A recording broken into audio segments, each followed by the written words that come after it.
இன்றைய இறைவார்த்தை திருத்தூதர் பவுல் தெசலோனிக்கருக்கு எழுதிய முதல் திருமுகத்தில் இருந்து வாசகம்.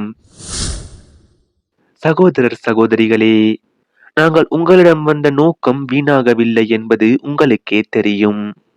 உங்களிடம் வரும் முன்பே பிலிப்பு நகரில் நாங்கள் துன்புற்றோம், இழிவாக நடத்தப்பட்டோம் என்பது உங்களுக்கு தெரியும். இருப்பினும் பெரும் எதிர்ப்புக்கு இடையில் கடவுளுடைய நற்செய்தியை உங்களுக்கு அறிவிக்க நம் கடவுளிடமிருந்து துணிவு பெற்றோம். எங்கள் அறிவுரைகள் தவற்றையோ கெட்ட எண்ணத்தையோ வஞ்சகத்தையோ அடிப்படையாக கொண்டவை அல்ல. நாங்கள் தகுதியுடையவர்கள் என கருதி நற்செய்தியை கடவுளே எங்களிடம் ஒப்படைத்தார். அதற்கு ஏற்ப நாங்கள் பேசுகிறோம், மனிதர்களுக்கு அல்ல. எங்கள் இதயங்களை சோதித்தறியும் கடவுளுக்கே உகந்தவர்களாயிருக்க பார்க்கிறோம். நாங்கள் என்றும் போலியாக உங்களை புகழ்ந்ததே இல்லை, இது உங்களுக்கு தெரிந்ததே.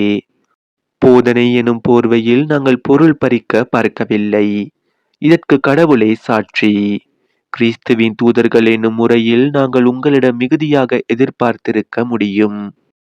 ஆனால் மனிதர் தரும் பெருமையை உங்களிடமிருந்தோ மற்றவர்களிடமிருந்தோ நாங்கள் தேடவில்லை.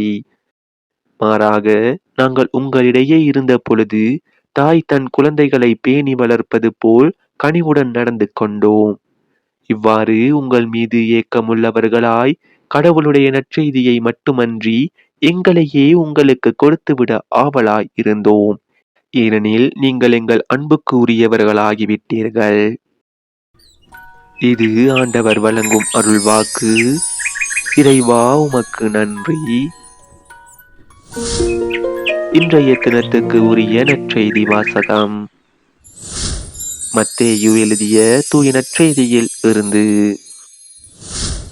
அக்காலத்தில் இயேசு கூறியது: வெளிவேடக்கார மறைநூல் அறிஞரே, பரிசேயரே, ஐயோ உங்களுக்கு கேடு! நீங்கள் புதினா, சோம்பு, சீரகம் ஆகியவற்றில் 1/10 பங்கை படைக்கிறீர்கள். ஆனால் திருச்சட்டத்தின் முக்கிய போதனைகளாகிய நீதி, இரக்கம், நம்பிக்கை ஆகியவற்றை கடைபிடிக்காமல் விட்டுவிடுகிறீர்கள். இவற்றை கண்டிப்பாய் கடைபிடிக்க வேண்டும், அவற்றையும் விட்டுவிடக்கூடாது. குருட்டு வழிகாட்டிகளே, நீங்கள் பருகும் போது கொசுவை வடிகட்டி அகற்றுகிறீர்கள், ஆனால் ஒட்டகத்தையோ விழுங்கி விடுகிறீர்கள். வெளிவேடக்கார மறைநூல் அறிஞரே, பரிசேயரே, ஐயோ உங்களுக்கு கேடு! ஏனெனில் நீங்கள் கிண்ணத்தையும் தட்டையும் வெளிப்புறத்தில் தூய்மையாக்குகிறீர்கள், ஆனால் அவற்றின் உட்புறத்தையோ கொள்ளை பொருள்களாலும் தன்னல்ல விருப்புகளாலும் நிரப்புகிறீர்கள். குருட்டு பரிசேயரே, முதலில் கிண்ணத்தின் உட்புறத்தை தூய்மையாக்குங்கள், அப்பொழுது அதன் வெளிப்புறமும் தூய்மையாகும்.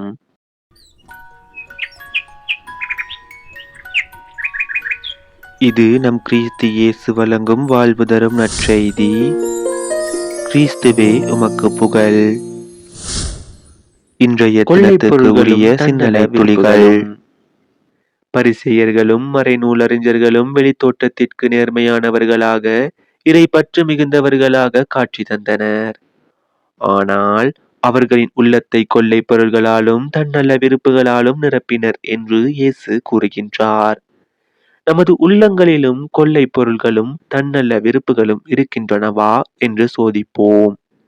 பிறருடைய உடைமைகளை அடைய விரும்புவது கொள்ளை பொருள்.